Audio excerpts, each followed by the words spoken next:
There we go. Okay. Anyway, thanks for your patience. Yeah, how's it going, um, man? Pretty groovy. Yeah. Getting a little warm, although sometimes not. My wife's like, "Don't wear like that winter looking coat. You look crazy." But then it's like cold at night, so I was like, "No, I'm gonna look crazy. I'd rather be warm and crazy." I think that's preferable. But I don't know what else is up. Not too much. I'm stuck in my groove, right? So, well, Well, actually, no. that's better than being out of the groove. Yeah, no. We had the company party with the the Japanese style izakaya Saturday night. I guess that's interesting for people that don't live in Japan. A few years ago, they served us fried whale sperm, not sperm whale, fried whale sperm.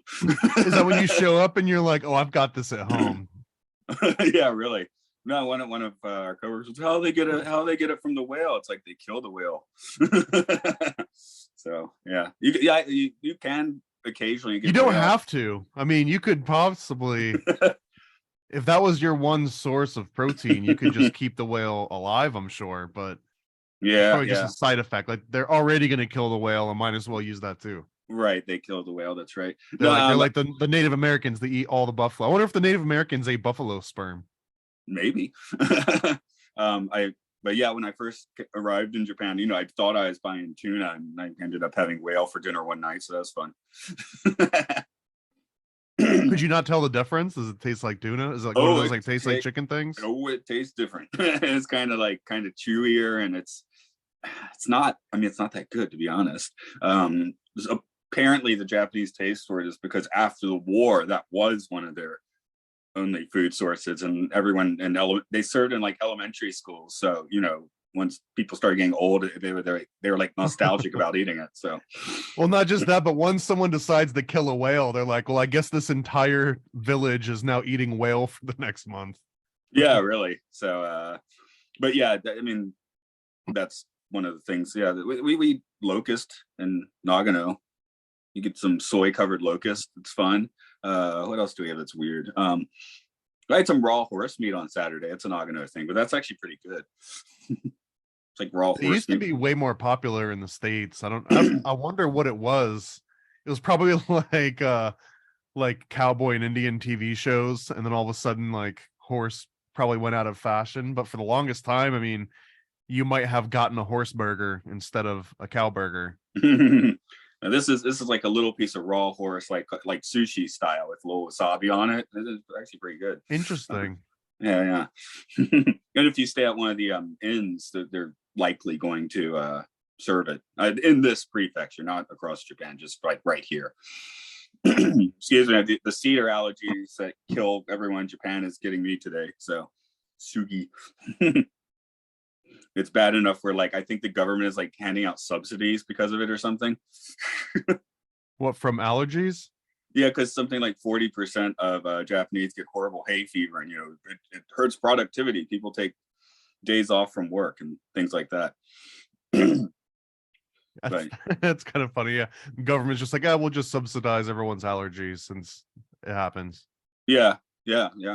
But what was I gonna say? Because Japanese people will drag themselves into the office like on death's door, We don't have that problem here. Yeah, exactly. So, I actually don't really get sick much, but some of the other foreign teachers where I work get sick, and sometimes the Japanese staff's like, "Why do foreign teachers keep getting sick?" It's like, well, everyone's getting sick; they're just staying home. And then there's like literally the prime minister of Japan's, "Okay, you can stop wearing masks now. Stop doing the mask." There's still like 60% of people driving cars with a mask. It's like, what are you doing? The man has told you to stop doing it. It's like the Well, opposite of America. Japan was the example that so many people used to refer to as, well, Japanese already wear masks even before pandemic, just out of politeness. Like if you might have the sniffles, Right. you don a mask out of politeness. So I mean, it doesn't surprise me that people just keep wearing masks regardless. Yeah. And the women are now like, it's like mask beautiful, which is true. I saw some of my coworkers for the first time at this dinner. I was like, whoa, that's what you look like. Put the mask back on. Yeah. So, But yeah, at this point, I basically could just do it when I'm teaching because they still want us to there. But you can basically rock around, or if it's a super crowded train, I'll do it to be polite. But that's about it now. So I'm already like the gaijins. They're going to look at me weird anyway. If you're not wearing, if you don't wear the mask, like, oh, that's the American in them. Yeah, well, they're like, that's the dirty foreigner, right? Yeah. But so actually, it is at the point though, like around Nagano Station, you'll see a lot of people on skiing holidays, and it is kind of like most of the foreigners don't, most of the Japanese do. So I'm like, I look more like the other groups. I guess I'll do like them. Do you ever shed that dirty foreigner moniker, or is that just going to carry around with you indefinitely? Nope. That sticks forever. Yeah. I mean, my Japanese is crap too. But even if I learned perfect Japanese, that still wouldn't do the trick, right? So yeah, you'd have to just become Japanese, I assume. Right.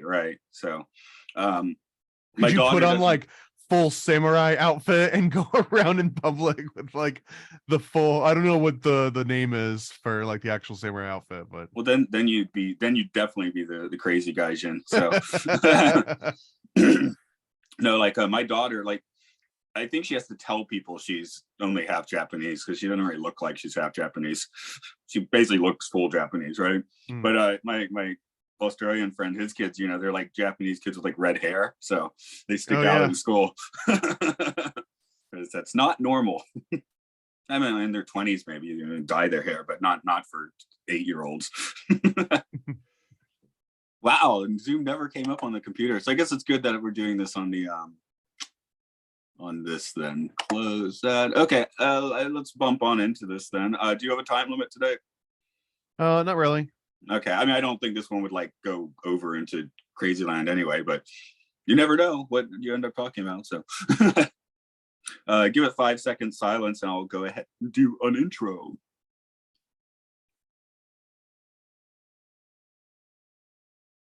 Hello, welcome to the Occult Disney podcast, where we look for magic inside and outside a mouse. Wow, that's the worst version that I've done so far. Okay. This is Matt here. With me today's the Paranoid American, Thomas. Hi. I'm going to give that one another shot too. Welcome to the Occult Disney podcast, where we tear open the mouse and search for the occult bits and giblets. What is that? What is that called? Right, you tell the future with entrails. Oh yeah, yes. I don't know the exact name for it, like scrying. So instead of the tea leaves, if you want to get a little bit messier, right, get into that. So no, I had bumping through my head the Groucho Marx joke, which is outside of a dog, what is a man's best friend? No, I'm messing up the joke. Anyway, the point is my brain exploded. Hi, everyone. I'm like, my brain's exploding today. I'm going to blame the allergies. I woke up just like this morning. So look up the Groucho Marx joke, I guess. But that's not what we're talking about today. We were talking about Mr. Toad. Were you a fan of the ride? Were you in Orlando by when Mr. Toad was rolling? I definitely was. Although, as far as I can I know I've ridden it a few times, but as far as I can recollect, there was like this little area at that particular part of the Magic Kingdom where it was the outside Dumbo ride, which was almost explicitly for babies. And then there was It's a Small World, and then there was Mr. Toad's Wild Ride. We're all sort of in the similar vicinity. And I just remember just kind of like breezing right past that whole area and going to the cooler rides and not to these particular ones. Because again, this one was, even Mr. Toad's Wild Ride was always more of like a children's ride, at least in terms of the speed and the mechanics of it. I liked the absurdity of it. I think also my visits to Florida, we went when I was a very small child, when that was my jam, that was like I was 4 years old. Excuse me. And a couple trips after that, I think we just went to MGM and Epcot. So I didn't go back to the Magic Kingdom until I was like 20. And then it was like, like ironic and fun again. Right. So. Well, I had to look it up and it's gone now. I don't know how long it's been gone for, probably like a decade or so. Longer than that. I think it's 97. So yeah. So Mr. Toad's Wild Ride is gone. And there's now a little headstone outside of the Haunted Mansion that says, "Here lies Mr. Toad." Oh well, all toads have to die. They still have it in California. Do all of toads go course. to heaven? No, they go to hell. That's where you go on the ride, right? They send I Mr. guess Toad to that's true. hell. I guess that is true.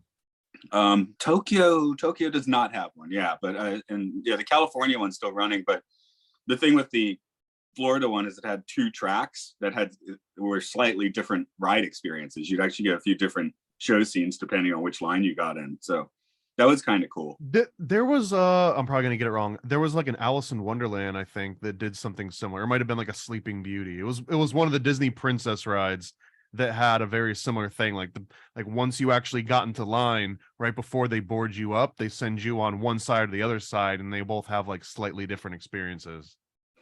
Yeah, while we're talking about weird rides, another one that does not exist anymore and that was legitimately terrifying was in Tokyo, where they had the castle tour. Have you ever heard of this? You're gonna have to explain it to me because I've heard of Castle Tour, but it's more of like a VIP experience here in Orlando. Well, we'll talk about it a little bit more when we get to the Black Cauldron because it's themed after that. But it's like you see, little castle tour. It's like, oh, cool! Like there's an actual attraction in the Tokyo Castle. So you go in and you end up in this dungeon with an terrifying animatronic dragon, and scary noises. It's real dark. Kids cry. I mean, it's it's like Disney's scariest attraction ever, probably. And it's just like it's this little door, castle tour, So that's probably why it's not there anymore. But it was great. It was really cool. So you can. Did you ever get to go on the Alien Experience? I think that was what it was called, or Alien Encounters. I did not. I didn't even like it in the Honey I Shrunk the Audience thing where they bop you in the back of the back. So I wasn't really. I don't think I was in Florida that only ran a few years if I remember. So it was short-lived for the same reason, because they had way too many people complaining that it scared them, and that it was basically right in the middle of like Tomorrowland, which was kind of, I mean, I guess, futuristic alien invasion, but everything else in Tomorrowland is so very much like retro futuristic 1950s, 1960s. Everything's got like a gleam and a smile to it, and everything's very happy-go-lucky. And then you go on an Alien Encounters and it just the terrified children, and people would leave it screaming. I actually really liked it. It felt so out of place. It was definitely better than Honey I Shrunk the Audience, or whatever that was called. That one was kind of annoying. The thing you're mentioning where they would like poke you in the back or something. The Alien one had little air jets next to your neck and your ears. So as it would walk up, they would simulate it walking up and down the aisles, and it would come up behind you. It was all like an audio experience. So you'd have like headphones on or something. Or they had like little speakers that were mounted inside the chair to give you like that 3D spatial feel. And they would make it seem as though this alien was right behind you, and they'd use the little air blasters to make it so it's like sniffing you. It would like come up on you, and you'd feel like the air coming in and out. And then it was just, it had like some loud kind of like shock, scary little moments, jump scares and things like that.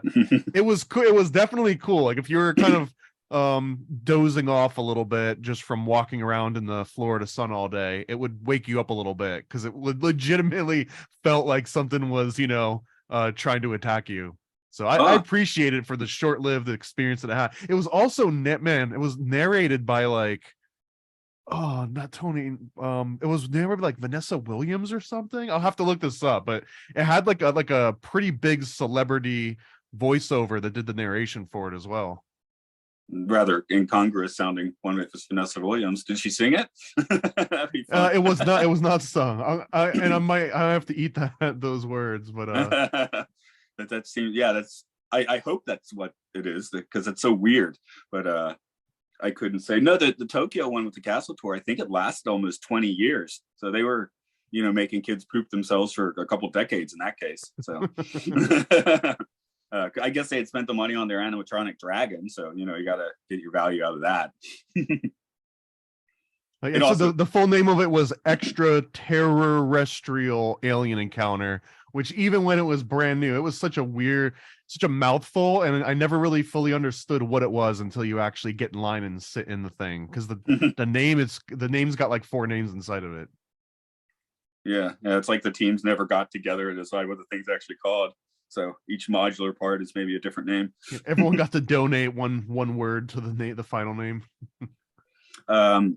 Speaking of modular movies, I guess we should start talking about today's movie, which is here's another title. And by the way, it was Tyra Banks. It was voiced by Tyra Banks and Tim Curry. So imagine those two voices in this alien experience in Tomorrowland. It was a product of its time for sure. Yeah, I think Tim Curry is on like a few attractions, which is pretty wild. I'm sitting here. I headlined my notes as Mr. Headless Toad, so I didn't write the proper name of this movie, which I guess is The Adventures of Ichabod and Mr. Toad. Is that the proper title here? And it's a little bit confusing because it's not really The Adventures of Ichabod and Mr. Toad. It's The Adventures of, Ichabod, and The Adventures of Mr. Toad. Two completely different things that don't relate to each other.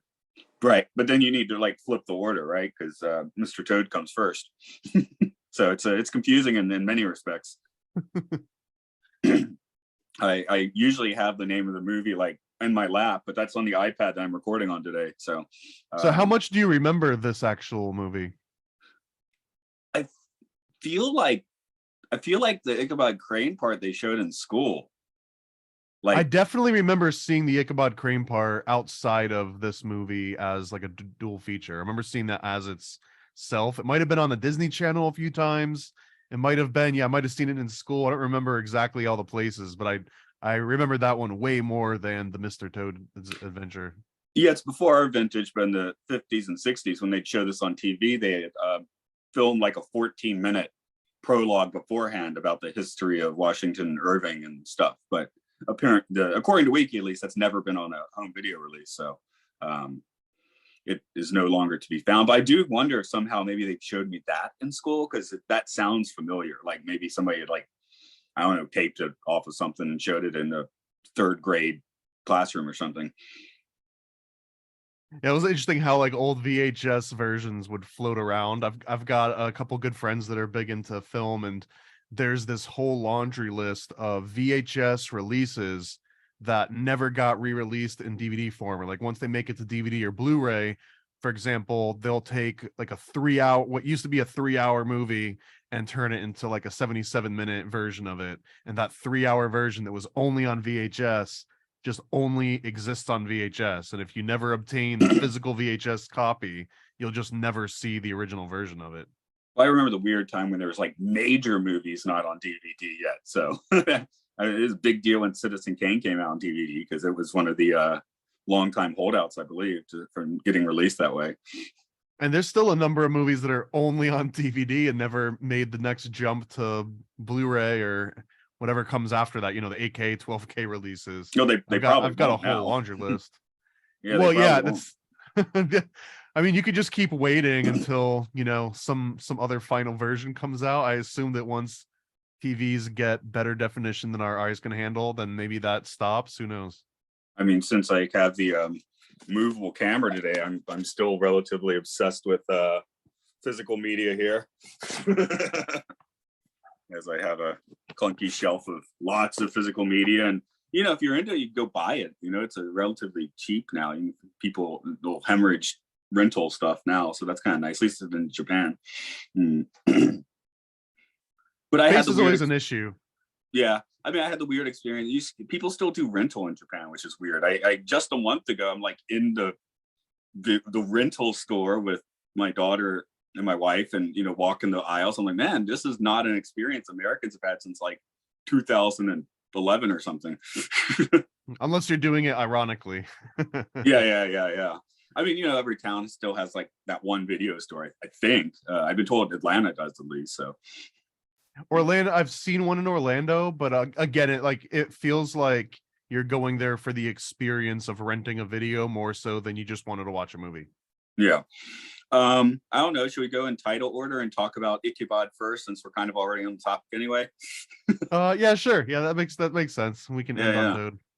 I mean, like you said, I guess in my head they had sort of a regional legend connection. Like they kind of fit together, I guess. Here's like the whimsical British story, and here's the American version of that whimsical story. So, or like a similar vibe, because all we had, I remember growing up, because now Disney owns Star Wars and Marvel. Those are the American legends, right? But beforehand. I was like, well, what is it? Paul Bunyan and Ichabod Crane, I guess is about it.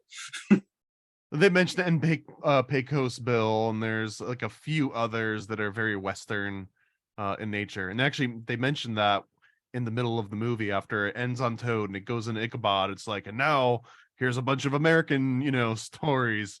And sure enough, Paul Bunyan and Right. Pecos Bill and Ichabod Crane comes up.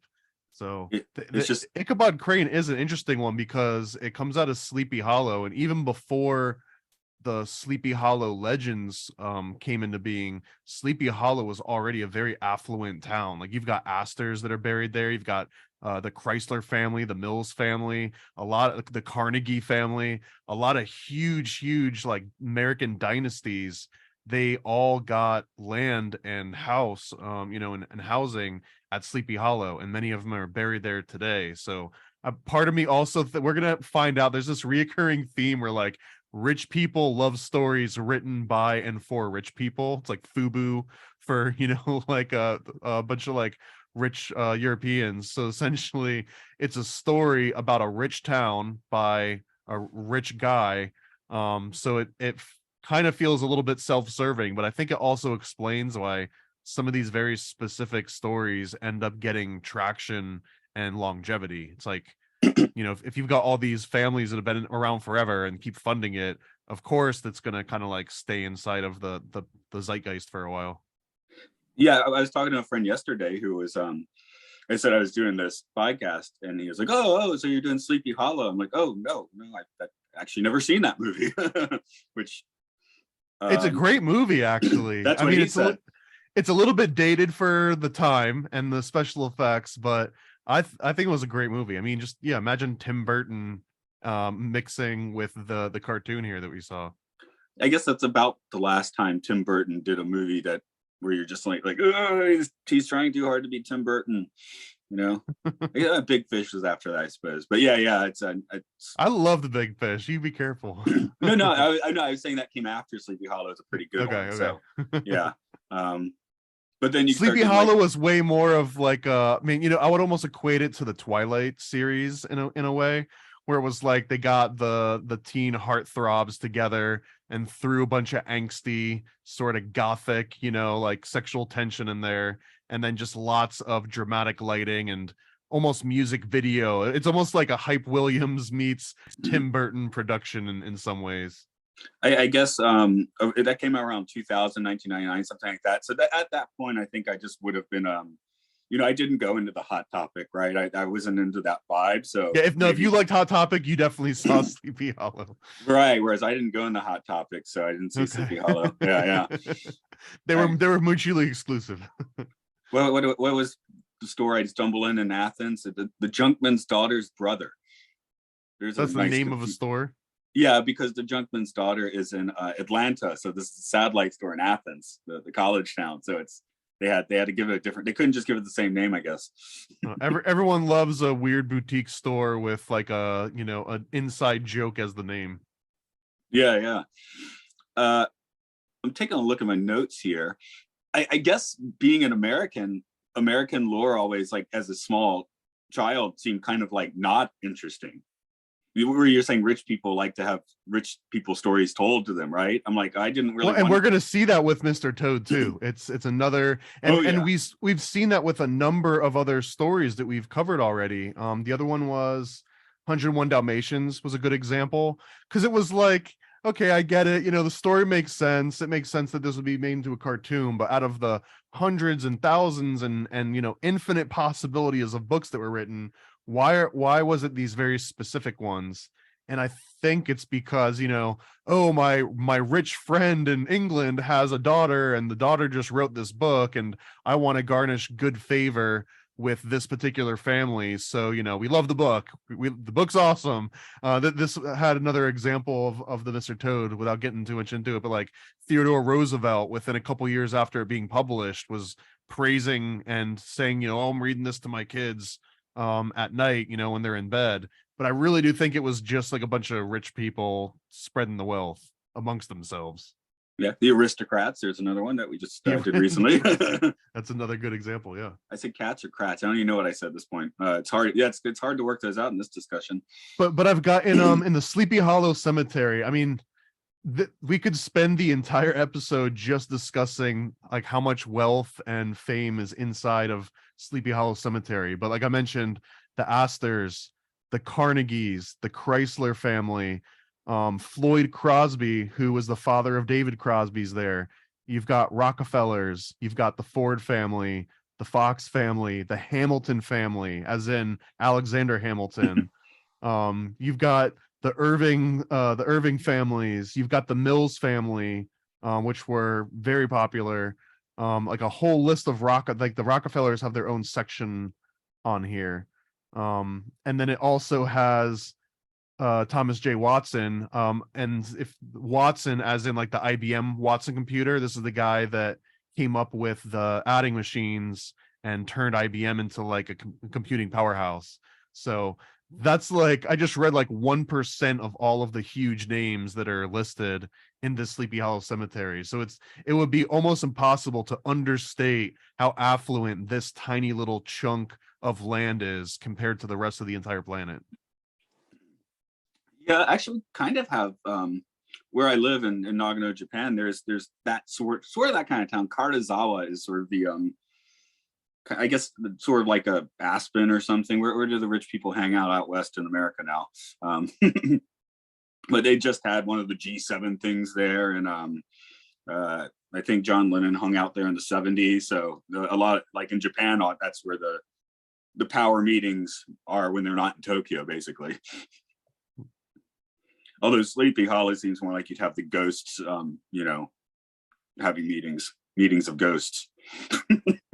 I mean, if anyone had unfinished business, it was definitely those oil magnates of the early 20th century.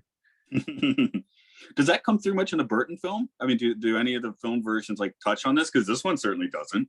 It does not. It definitely does not touch on that particular aspect of it. Although, I mean, everyone in the movie definitely looks very affluent, but that's probably just because it's a movie.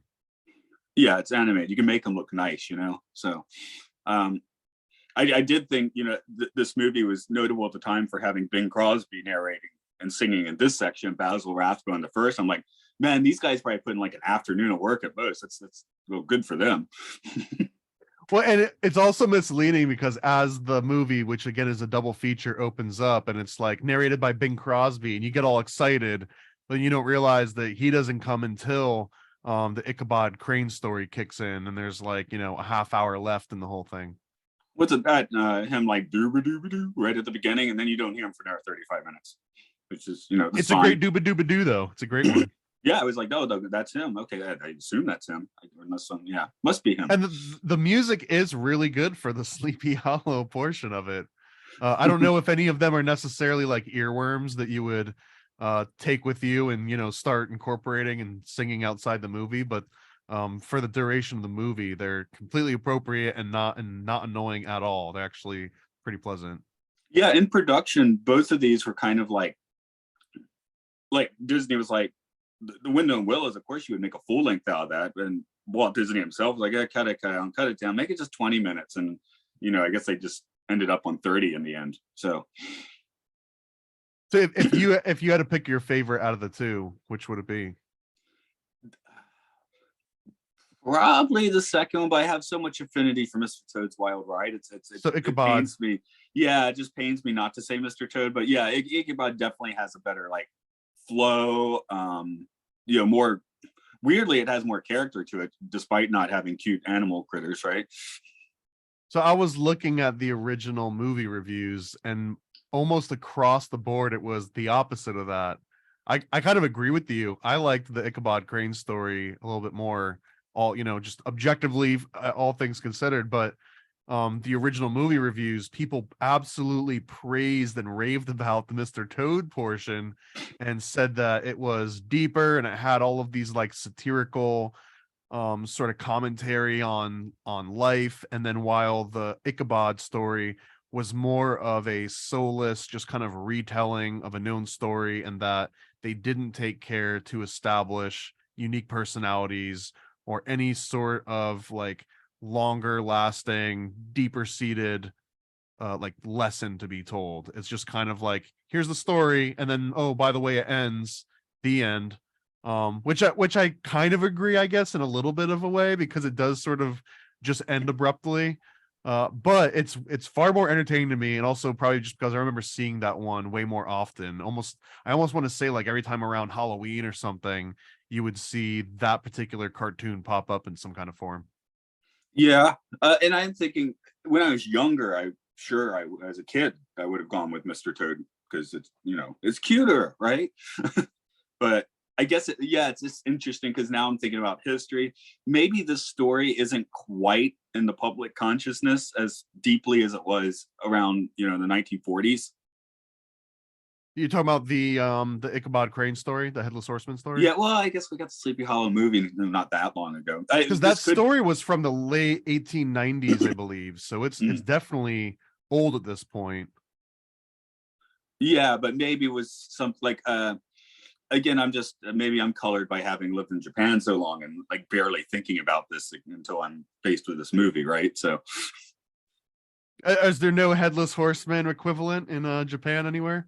Oh, there's plenty of creepy stuff. It's just not that. What is it? It's very specific. I mean, I feel like the Headless Horseman is such a specific story, but I probably predominantly remember it because of the cartoon, not necessarily because I saw so much other media about it. It really was from this particular Disney cartoon that I think I know it the best. Yeah, and I know I read the book at some point, like a very long time ago. But I do feel like this was screened in the elementary classroom, maybe before or after we were going to like the history center. Like maybe they showed it in the history center. I don't remember. So yeah, this is all memories from like 1988 or something. So. So this was interesting to me because again, the Ichabod one was a lot more interesting, I think.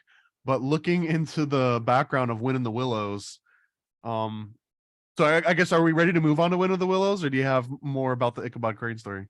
I did find early on, like with Ichabod and Brahm. At first I heard Brahms the composer, which is wrong. And Katrina, I just started feeling like this Elmer Fudd, Bugs and Daffy energy, like Katrina's Bugs and Drag, and we kind of have the Elmer Fudd Daffy Duck rivalry sort of going on. I just wonder, since that was a popular thing at Warner at the time, I wondered if they had maybe modeled it a little bit on that. And I also noticed, looking at the credits, that Mel Blanc did Ichabod's Crane's laughing.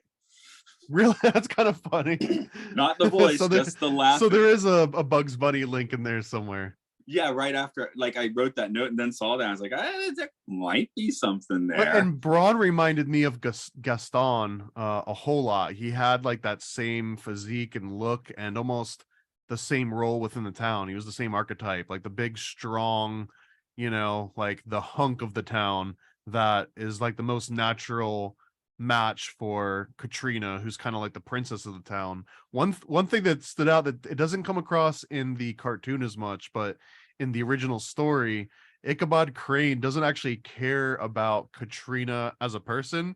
She just comes from wealth. She comes from a rich family, and that's what attracts him towards Katrina in particular versus all the other women in the village, because they mentioned that Ichabod Crane, even though he's like this big goofy kind of guy, and he's like very effeminate and just like looks strange, they have like a little song about how his feet are like, he's got these like big clunky feet, but all the women just love him, like they just fall in love with them. But he has his eyes on Katrina again for her money, and it's not he doesn't have any like great redeeming qualities at any point in the story. He's kind of a gold digger in a way. Yeah, I like that she invites him to a frolic. I was hoping when he opened the door that he'd find like an Eyes Wide Shut sort of party, which sounds like isn't actually that far from what you could expect in this sort of town with this sort of pedigree. So that was the adult version for sure. Yeah. The adult version. And then at the end of the cartoon, they mentioned that he doesn't actually die from the Headless Horseman. They almost imply that the Headless Horseman was never real, that he just worked himself up into this frenzy, and that everyone else in town just assumes that he died from the Headless Horseman, but really he just found another rich lady in some other town and then married her and had like 9 kids, and the end. Well, my last note is still, I guess Ichabod is in hell now. I mean, why would he be in hell? I don't know. Just sounded like fun to say, to be honest. Yeah. Will they call Christopher Robin the Antichrist? Yeah. We can have a team of twisted public domain legends. I definitely came away with the idea that Ichabod Crane was a bit of a creeper. I don't know if incel would be the right word, since apparently all the women in town were like simping over him, but he definitely had super creep vibes going on in this particular cartoon. He didn't seem like someone you'd want your daughter to get mixed up with. Yeah, I'm trying to look for my. I said I'd rock his style though. I'd wear his dandy clothes. Sure, why not? that's a, yeah, he absolutely looks like a Yankee Doodle dandy, which was actually an insult. It was a way of calling Americans effeminate from the European perspective. And maybe that's what Anna Mant was doing back in the 80s, just trying to be Ichabod Crane with a bit more makeup on. I don't know. Oh, I definitely haunt the ye old Schnooker and Schnapps shop. That would be fun. Snooker and Schnapps. Yeah. I no, I've mentioned you. I do the Twilight Zone podcast, and I did actually just have an episode with kind of a similar vibe, which is not a comedy episode, but to me played as a comedy episode. So maybe I just think this kind of story is like inherently a little bit funny. It's the lawman who comes in town right after the town has actually killed the bandit, right? So the lawman's a little too late. Like, oh, his ghost is going to kill you. If you got to go to his grave at midnight, and everyone's daring him to do it. It's like, how we know you're actually going to do it? He's like, I'll stick my knife into the grave, right? So the next morning they find him, and he's been strangled by his cloak, like sitting right next to the grave. So kind of a little bit of a Headless Horseman vibe there. It's also one of those riddles where it's like you find a person in a puddle of water, strangled. Kind of. I mean, they tried. There's the sister of the dead bandit's like, it was the wind. When we did the podcast, my guess was she probably actually killed him. But I've seen enough First 48. I know how this turned out. But yeah, it's supposed to be like a ghost story, creepy thing. But like the Ichabod segment is kind of funny. I just found it funny. It's got Lee Marvin being so serious that it turns out like a little bit Leslie Nielsen funny to me, And then you got like the sheriff from the Dukes of Hazzard. You yellow, you gotta go out there. This is hysterical. I don't know. Everyone loves ghost stories. I don't think there's necessarily an age when ghost stories lose their appeal. You might believe less in them, but I think that they always have that same creepy essence, which is why the story of the Headless Horseman and Ichabod Crane and these things can last so long. I think that they do have like some kind of interesting allure to them. Yeah. I'm going to bump my notes up to the Toad then. Oh yeah, we've been getting so many awesome 70s credit sequences. I was like, this is a disappointment. And this one started. Well, because we rewinded the clock before they started getting into the cool credits. That is true. I mean, that's totally the reason why. I was just like, I've been spoiled by that. So, and apparently this movie had been in production for like a super long time, like Snow White and the Seven Dwarfs long time. And it just took them forever to finally crank it out. It took until the end of the war, essentially, for Frank Thomas to get back into the studio. And then they finally finished it up. But I guess originally Walt said that it was too campy. Like he actually thought that it wasn't going to be good enough to stand on its own merit. Yeah, from when I saw this went into production right after Bambi, but like you said, the war derailed it. There was a quote unquote final version 1945-46, and that got shot down. That's where it got another revision. So it's probably a pretty expensive one for them when you come to think of it. Well, and it's an interesting one too, because apparently the creditors of Bank of America at this point, they told Walt, they were like, look, you guys have got way too many like half-finished movies, and Disney wanted to start pitching even more movies that were going to come.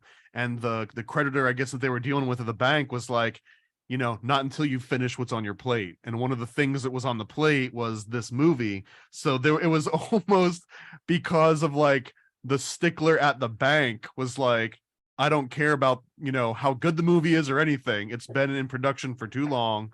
You're going to finish this before we're going to cut you a check for any other new movies. So it was almost just like something that they had to do regardless.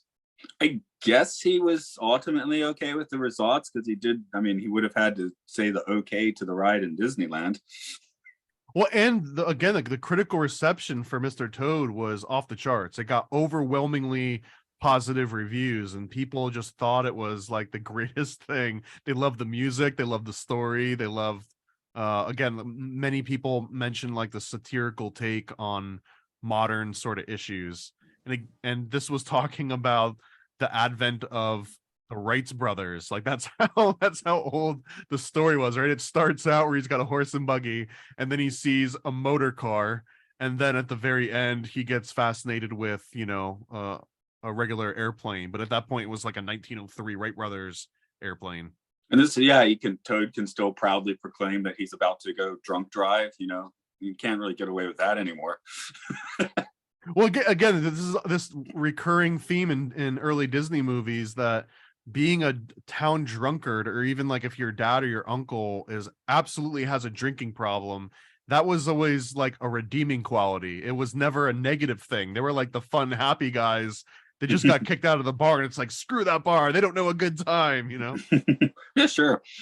I guess Toad is kind of a nepo. Is he what we call a nepo baby now? He's living on a million percent. Way beyond just a nepo baby.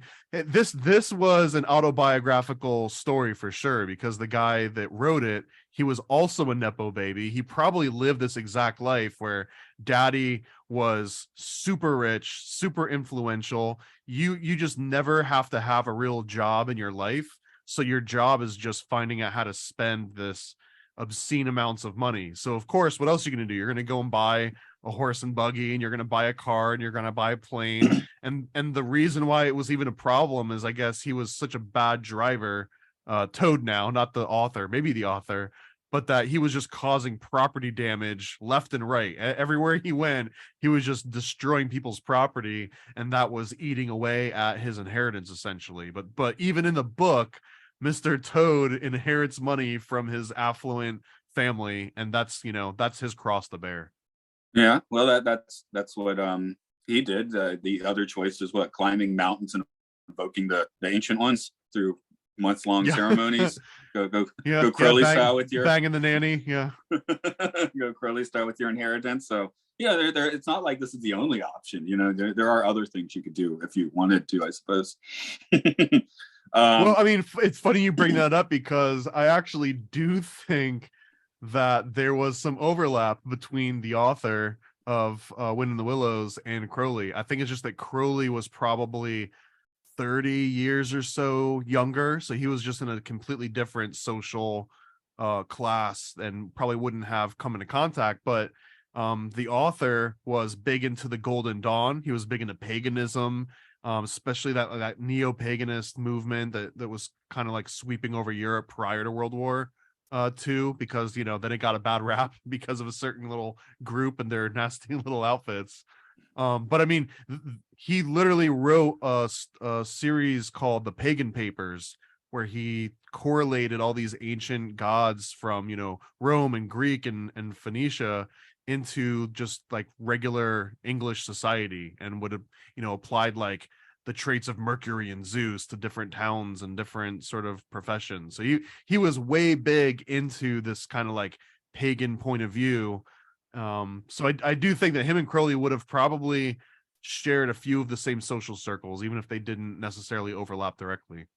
Yeah, I mean, it's only been recently that occultism basically wasn't a rich person's game. I mean, that's what the internet does. It lets people, play around with this stuff.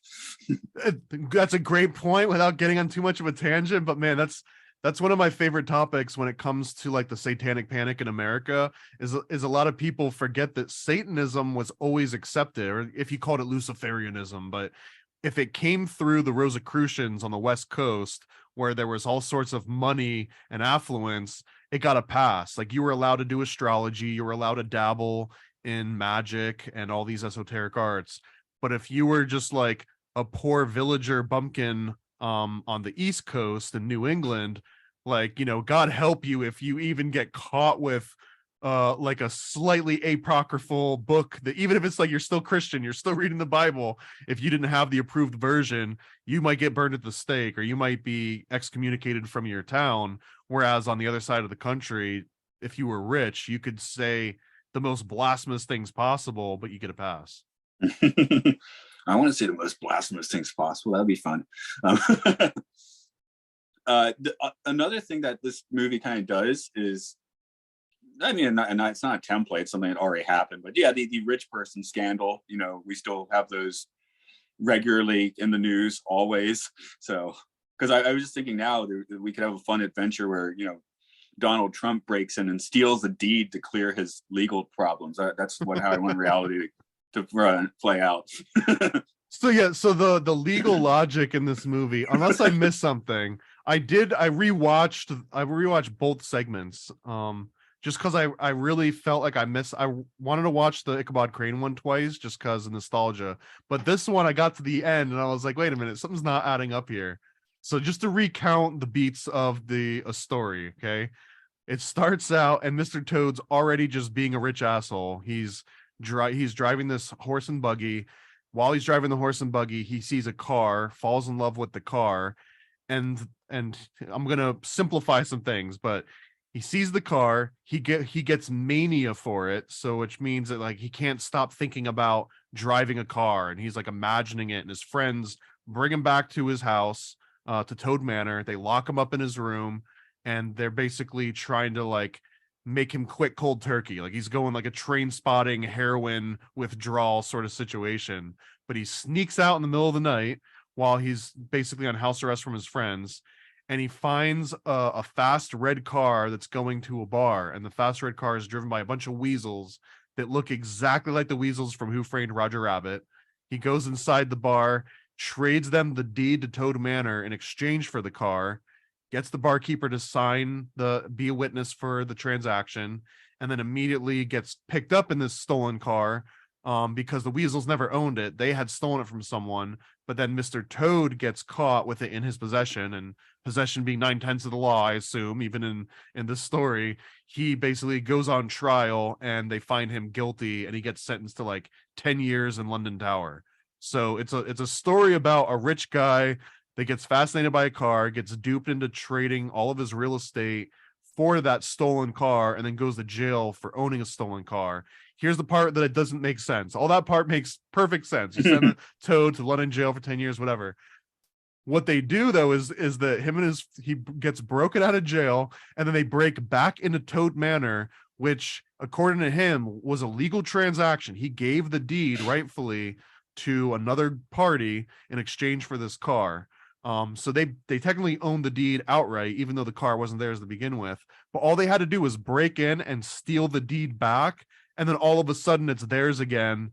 And that proves that the weasels were the bad guys, and that the barkeep was also a bad guy. But at no point do they prove any of that in court, or does anyone show evidence of any wrongdoing. The only thing that happens is they break in and they steal the deed from these guys as they're living in their legal residence. So like, what did I miss there that they were allowed to break in? Because it's, you know, if I get swindled in a bad business deal and I give the deed away to my house to someone and then later find out that I got duped, I can't just break in and steal the deed back and like the law's on my side. Okay, I think I simplified this a lot more than you, because I have a one sentence summary. Okay. This is the Disney version of GTA Vice City. Yeah, okay, I got that. He just keeps, you know, taking cars. It's fun. Yeah. But I mean, they were vastly outnumbered, right? When they showed one scene where there's like 30 weasels all knocked out on the ground, But following this logic, the very next night, they just have 30 weasels break in and steal the deed back. And now the weasels are again the rightful owners. Because apparently all you have to do to own property in this reality is steal the deed from somebody in the middle of the night. And now that's your legal property. Yeah, hence that's why I want to see some modern versions of that happening. I guess that's kind of Watergate in a way. I mean, a little different, not a deed, but the same level of logic to the Watergate scandal when you get down to it. I guess so. Yeah, whoever owns the paper at the end of the day. Yeah. What else do I get vibes of? I just started thinking of the climax of Back to the Future 3 a little bit. As Toad is getting taken down by the taken into jail with the train and all that. Yeah. Just gonna popped in my head a little bit. There's some interesting aspects of this movie, like the train scene. First of all, we're gonna get into trains a little bit more. It plays into the backstory of this story in strange ways, but that train scene, he definitely escalated. He keeps escalating, right? I think stealing a train is probably far above stealing a car at any point. But also, I just love this classic violent animation where you've got like 10 cops on the other train and they're all just blasting their guns at this little frog, completely unarmed, not a threat. And then just again, the connotation is like they're just going to shoot an innocent frog. And if one of them hadn't missed, then it would have been a Disney movie with like a frog getting his brains blown out. That's how we can tell this movie is made by Americans. They didn't have the bobby clubs, make it properly British. Are there no early British animations where the cops just unload on the perpetrator, or is it always just billy clubs and hello governor? There could be. I really don't know. I'm seeing British animation. What is British animation? Yeah, I don't think they've ever been. Someone correct me if I'm wrong, but I can't think of any major UK animations. Oh, Yellow Submarine. There's one. Okay. That doesn't count. Yeah, sure. It's made in England. It's a cool movie. So a couple just most random notes, but the cartoon starts out, and again, it's got Toad on the back of the carriage whipping the horse. And I've never seen a horse so happy to get whipped before in any cartoon. Like, he's got a smile. I would just imagine that if you were a horse and someone was whipping you, you wouldn't be on the best terms with that person. Yeah, well, they're close enough that he'll serve as witness for him in court. So he's got that going for him. It almost feels like a very abusive relationship, though. If one party is constantly riding on your back and like physically whipping you, and you have to just always be, sort of agreeable to that person, it feels like a Lifetime movie might be baked somewhere in this cartoon.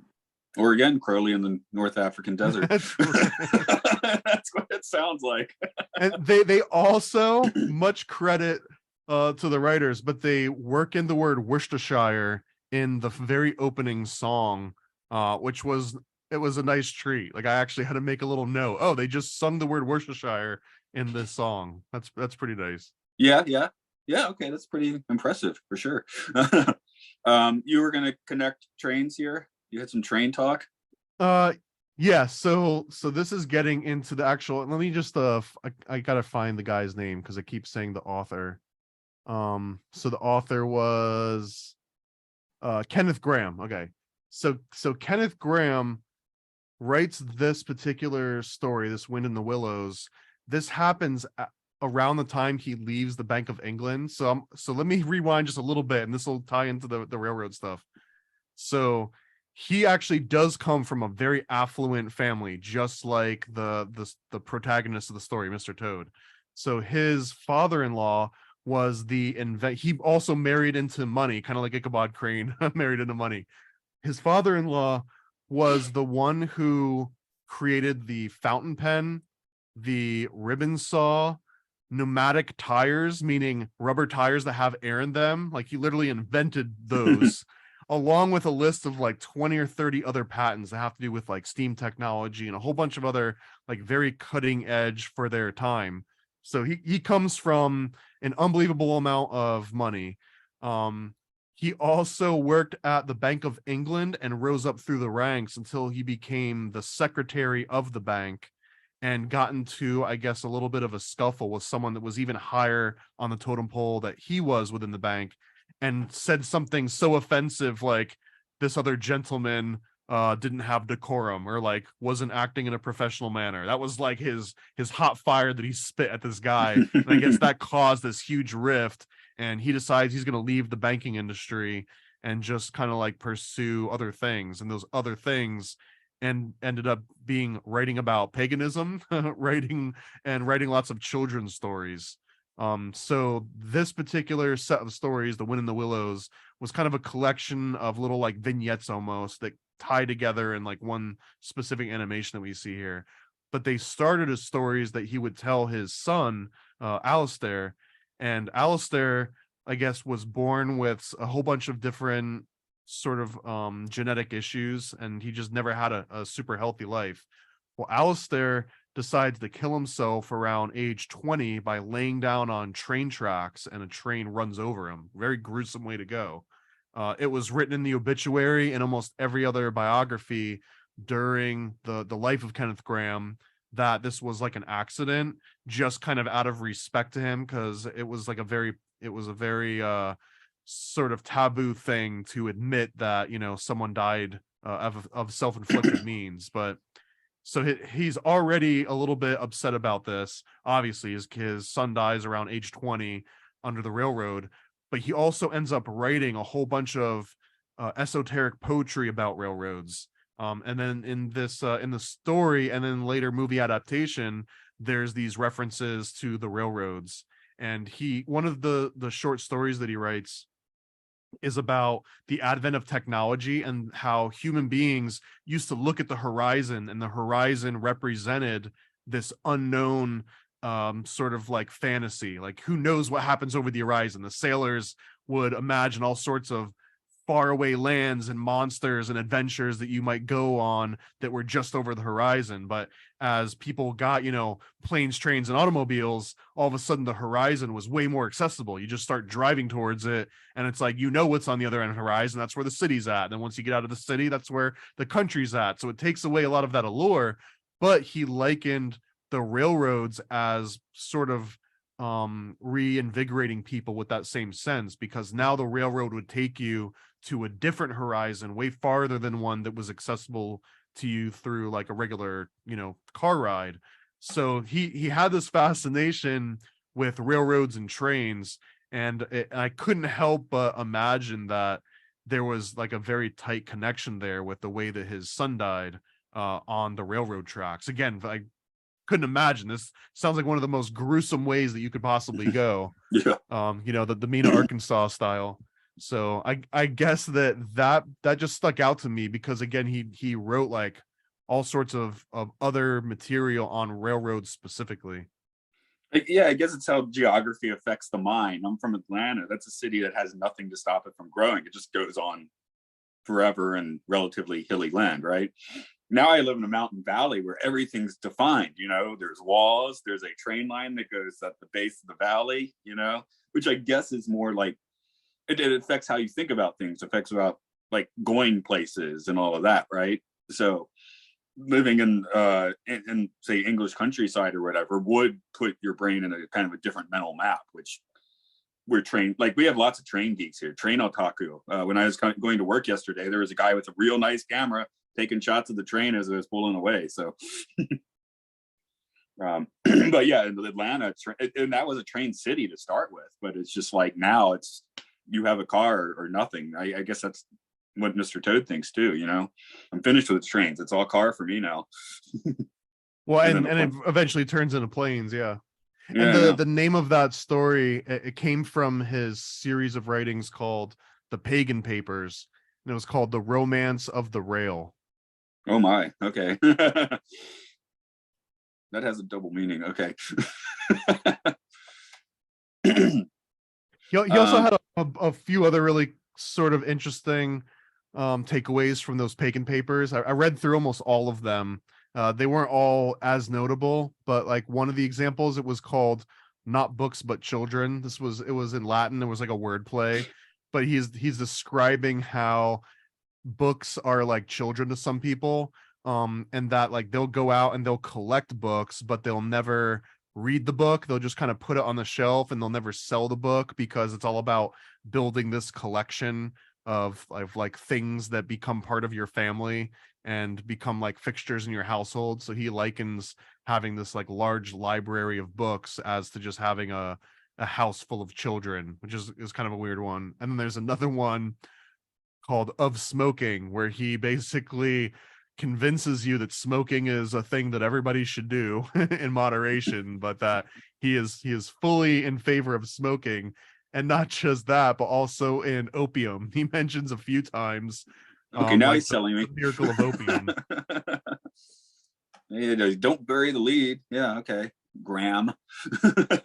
So yeah, I mean, yeah, dude, Graham knew how to party, and the last one that I thought was interesting was he had a story about the Olympians, but it's an analogy where the Olympians are adults, and it's about how, you know, the actual Olympians were so busy in their cloud palace on Mount Olympus, and they never took the time to enjoy just like the frivolities of life and just like enjoy nature and enjoy being around animals. Although you could make an argument that Zeus definitely enjoyed being around animals quite often.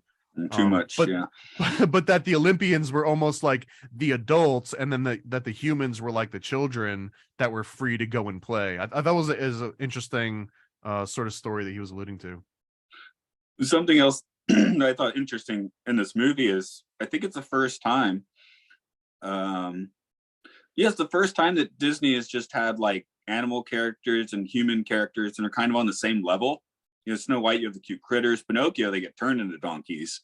Ristic cats later on, they're just cats, right? Or Lady and the Tramp, it's an actual dog, and you're just hearing what they do. But we don't. Aristocrats can play music and they can understand the music, but they can't understand the words.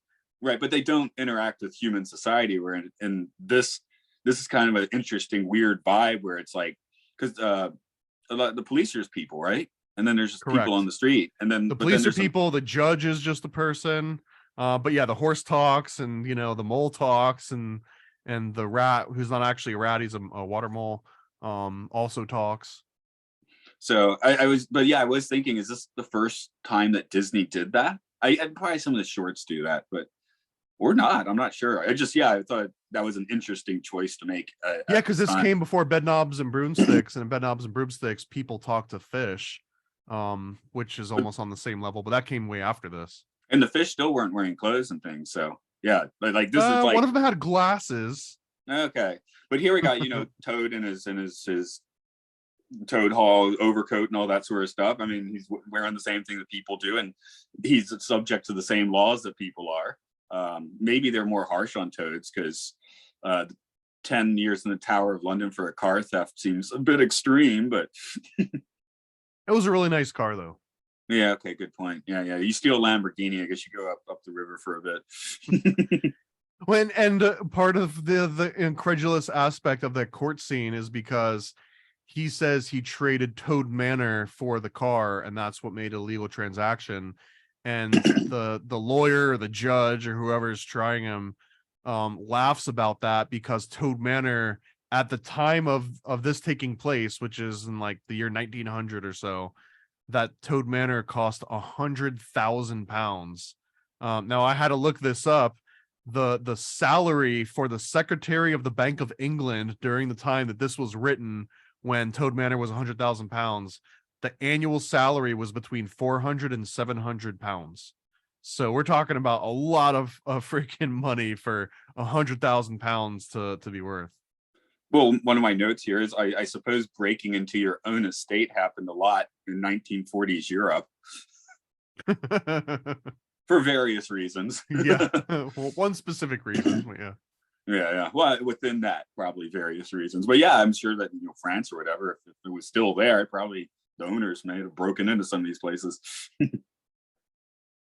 Maybe not. And I thought this was interesting too, that while he was working at the Bank of England, there were two stories. One of them was that he quarreled with Walter Cunliffe, who he said was no gentleman. That was the insult. Sir, you are no gentleman. And that caused like the worst rift ever. But the other explanation, which is just as interesting, maybe more so, was that there was a quote unquote political shooting incident at the bank where Graham was personally shot at 3 times, but all the bullets missed him. And he might have had some kind of like a PTSD situation from being the target of, I don't know what the political shooting was about, but apparently it wasn't just a bank robbery. Well, I'd like to think he said, "Sir, you're no gentleman." Did a glove slap, and that was followed by a duel. He didn't realize that the guy he insulted was actually an American, so then the guns came out. Yeah. So that's where the 3 bullets came from. Hey, might have won the duel for all we know. Anything else you want? Oh, go ahead. Yeah, I got a couple other sort of cool notes here. So, I mentioned the Pagan Papers that was published in 1894. A couple years after that, he published something called the Golden Age, which also ties. I mean, that ties very heavily into like the Golden Dawn and a lot of the other sort of occult symbolism that I think that there's some ties to here. That some of them are a little bit more subtle. And then he also came up with something called Dream Days in 1898. And inside Dream Days was a story called The Reluctant Dragon. And The Reluctant Dragon is another Disney movie that we didn't watch, but I looked it up, and I guess it is mostly live action that has, I think, like 4 different short little animatics that are kind of interspersed throughout it. But The Reluctant Dragon is the prototypical story of sort of like Sir George and the Dragon, but in this case, the dragon is a good guy. The dragon is like a very sympathetic protagonist style character as opposed to being like an evil monster. And this kind of leads into Puff the Magic Dragon, and you could almost even say like Barney or any nice dragon or nice dinosaur character. It kind of has its stem in this Reluctant Dragon story. I was looking for my vault, so I guess my not quite a review of that one. I remember that when they put out the Disney Vault stuff, they did put that one out, and I did buy it, but it's not one of the ones I brought with me to Japan. So I guess I didn't like it that much. Yeah, I mean, I think the fact that it was mostly live action, it probably was not one of the greater ones. It gets mixed up with a whole bunch of the other sort of like C and D class movies. Yeah, because I showed up with my Tomorrowland discs and the war ones and all that sort of stuff. But yeah, Reluctant Dragon did not make it across the pond for me, the very large pond. And what else? I don't have the full list of the things that his father-in-law invented. His name was Robert William Thompson. But in addition to the fountain pen and pneumatic tire, I got a note here that this again is his stepdad. But his stepdad left school at 14, moves to Charleston in the United States, and within 2 years, he teaches himself chemistry, electricity, and astronomy, and mathematics. And then that's where he starts inventing just like no one else's business: ribbon saws, steam powered, pneumatic tires. So yeah, the dude was obviously either like a savant or, he had that like elite code book where they're like, okay, here's a bunch of inventions that have existed forever. You're allowed to take 10 off the top. Everyone gets to take 10 and claim the rights for those. That's how we spread wealth now. Yep. Although I've always been fascinated by Nikola Tesla's quotes about how he put things together. Like he would basically like visualize the diagram without needing to put it on paper or anything. So, some people would have talents like that. Although I do like the secret technology idea too, of course. But and speaking of Tesla, whose main financiers ended up being the Astor family, and the Astor family essentially dies on the Titanic and then gets buried at Sleepy Hollow. Yeah. So a notable necropolis in the end. It is. It's very much a necropolis of the rich and powerful. Yep. Did you get to all of those notes? You said it in plural, so. I did. Yeah. Okay, groovy. Because I think I'm pretty much cashed out in this one, but I am like I feel kind of stupid we missed this one on first pass. It definitely. I think this is one you should stick in with the Disney animated features. I guess some of the other ones, Three Caballeros, Make Mine Music, those those are iffy, but this one's got enough that's definitely worth a view and a consideration.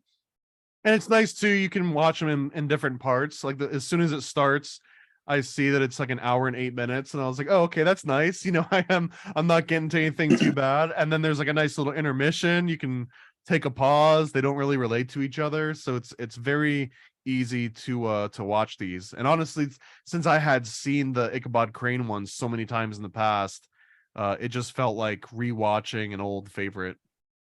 Yeah, this one it's weirdly forgotten. We forgot it, even though it has a ride and stuff, but it doesn't deserve that. It's I'd rather watch this than say Lady and the Tramp again. Yeah, although I also need to just throw this out here just to be controversial, but the actual story of Mr. Toad I found very boring. It was like it's a rich guy that wants a car and then gets sent to jail, and then his friends break him out. Great. Yeah, the main benefit of the first segment in particular is kind of just the animation's like pretty He's cool. so relatable. This rich nepotism baby that wants to collect motor cars at the turn of the century when it was still popular to have a horse-drawn carriage. What a relatable story that everyone can relate to. Jay Leno can. Except I guess Mr. Toad didn't let an engine blast him in the face, but yeah. I don't know if you got that news last year. Jay Leno took it from an exhaust pipe. Oh yeah. Burned his face off. Yeah. I think actually my favorite takeaway of that movie in particular was how close. I don't know if you saw that, how close those weasels were to the weasels in Who Framed Roger Rabbit. I had to look up side by side, and the only difference is that the weasels in Who Framed Roger Rabbit are wearing zoot suits. So they've got more of like a 1920s vibe to them. That's a plus up. It's the exact same weasels in my opinion, like all the way down to the character design. Just ignore the clothing. Well, of course we'll talk about that movie, but I mean there's lots of things in Roger Rabbit where they just take very minor characters from 40s flicks and put them in, right, which is part of the genius of that, and just the licensing, and that it was probably like 5 minutes licensing all that in the same movie was even possible, so and they took advantage of it. This is pretty much going to go straight to air, so what's up in your universe? Oh man, so many things. Although the number one that I always like to pump is just this MK Ultra comic. I'm working on finally the long-awaited follow-up. It's not a sequel to MK Ultra, but it is the second Paranoid pamphlet, and it is called the Homunculus Owner's Manual. It basically describes how to create a homunculus from scratch, what to do with the homunculus. Spoiler alert, you basically decapitate them and pour their blood on your feet or some other cool thing depending on what superpower you want. It tells you how to ethically kill a homunculus, and then it gives an entire breakdown of the origins of homunculus, from sort of like Taoist belief to medieval alchemy, all the way into sort of modern times. So this is in conjunction with Juan Ayala of the One-on-One podcast, aka the homunculologist, who has become one of the world's foremost experts on homunculi. So yeah, this will be an incredibly offensive and entertaining pamphlet on the Homunculus Owner's Manual. So look out for that very, very soon at paranoidamerican.com. So they got the chick track look on the outside. Does it have it on the inside too?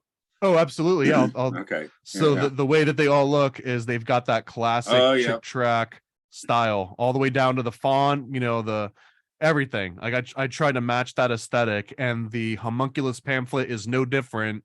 Actually, the homunculus pamphlet artwork looks way closer to traditional comic book artwork. It's got the style is amazing. Like I'm really excited about this one, and I don't want to give too much away, but there might also be an actual homunculus starter kit that we release in the near future to go along with the pamphlet. So it'll come with all the supplies that you need to actually grow your own homunculus at home. Maybe I've asked you before, do you have a favorite chick track? I do. It's not the weirdest one. There are some absolutely weird chick tracks that get into very offensive territory, but I think my favorite one is just one that's about trick or treating is the devil. Just because it reminds me so much of the Water Boy and Bobby Boucher, where his mom just tells him everything's the devil. School's the devil, and Vicky Valancourt's the devil, and foosball is the devil. And that's pretty much where my introduction to chick tracks were, because I found when I was in the military, I found one on a biker. It was called like Badass Bob or something like that, Bad Bob. And it was just about how bikers are the devil, and if you see someone with tattoos, then they might be the devil. And the culmination of almost every one of these books is that these people do horrible things, and at the very end they give themselves up to Jesus, and then everything is forgiven. So, Bad Bob does all Where they these go to horrible hell. things to people, but he gets to go to heaven because he says I'm sorry at the very end. Well, the trick or treat one, not so easy. There's actually parents and kids that end up going to hell because they bought into trick or treating and didn't realize that that was just a one-way ticket to eternal pain and suffering. My favorite is Angels with a question mark. They started as a Christian rock group and became slaves to rock. That's a very good one. Was it, how come that preacher stopped us on our rock music? We were putting Jesus in it, just like all the other rock groups who play in churches. There are Christian rock groups that are hot. They're really getting down, man. Yeah, man. They're the manager that makes them stray from Christian rock is Lou Cipher. That's great. I'm looking for my favorite line. Is it like Lou Pearlman? Yeah, Lou Cipher. Yeah. Here's the lyrics to their song. We're gonna rock, rock, rock, rock with the rock. There's a rap version of that same one. I think it's called Big Daddy. Oh yeah, you get that. Is it Big Daddy or is it Doomtown? But essentially towards the end of Jack T. Chick's life, he ended up signing on a black artist. I can't remember his name for the life of me right now. He was a phenomenal artist, but they basically ended up taking a bunch of Chick's classic tracks and then reoriented them towards, like the black audience. So they would put them into like the Black Baptist churches. And that was one of the adaptations, is they took Angels and they turn it into like a guy that wants to get big into the hip hop world, but his manager is the devil. Essentially, it's the same story. You just tweaked it a little bit. I think there was like around 10 different tracks that got that kind of a treatment. That's here we go. My favorite line from this one is, then I'll give you a little wedding present, some AIDS. Okay, here's a moment of truth. It's all over. Everything's ashes. Bobby's died of AIDS. Jim OD'd, and Don is into vampirism. Sounds like Don's doing okay. I don't know. It's not dead, so good for him. Oh wow, Jim dies on stage. That's great. He ODs on stage. That's amazing. So this might be a good time to point out too. I do another podcast occasionally called The Reality Czars with my friend Nate and Tony.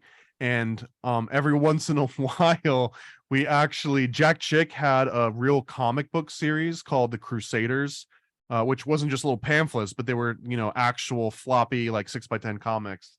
And we've been reading them and doing all the voices and everything on podcasts, which you can imagine gets pretty offensive at sometimes. It's definitely not a YouTube thing. It's on Rockfin and Rumble. I don't even know if it's on Apple or anything, but yeah. And Nate does all the most of the voices. I do the ones that won't necessarily get me fired, I hope. But yeah, if you want to hear some weird out there, check out our live readings of The Crusaders on Reality Czars. As for Occult Disney, I guess next up is The Rescuers, which I'm not sure I've seen. I've seen a little. I'll explain that when we get to it. You just saw the part with the boobs in it. I just saw the part with the boobs in it, yeah. I do other podcasts as well. You'll find these on Patreon at Podcastius. If you want to be a patron, that's great. But if not, it's just a place to find them all, where I talk about the Twilight Zone on Time Enough podcast. We're just wrapping up a run on the 60s TV show The Prisoner with In Prison, another prison cast. And we've started doing Films and Filth, where we have taken the top 100 and top bottom bottom 100 as arbitrarily chosen by IMDb users and are talking about all of those films. So yeah. Okay, I guess I'm gonna go for a little drive now. I was about to, I'm gonna go for a drunk drive. I was, man, that doesn't even feel right to say anymore. So actually, I'm just walking rice fields if we're gonna be realistic. So Uncle Matthew is so quirky. Driving into walls, yeah. Let's see. Oh yeah, the buttons are all different today because I'm on my iPad. Disconnect, not disconnect audio. Recording, stop. Okay.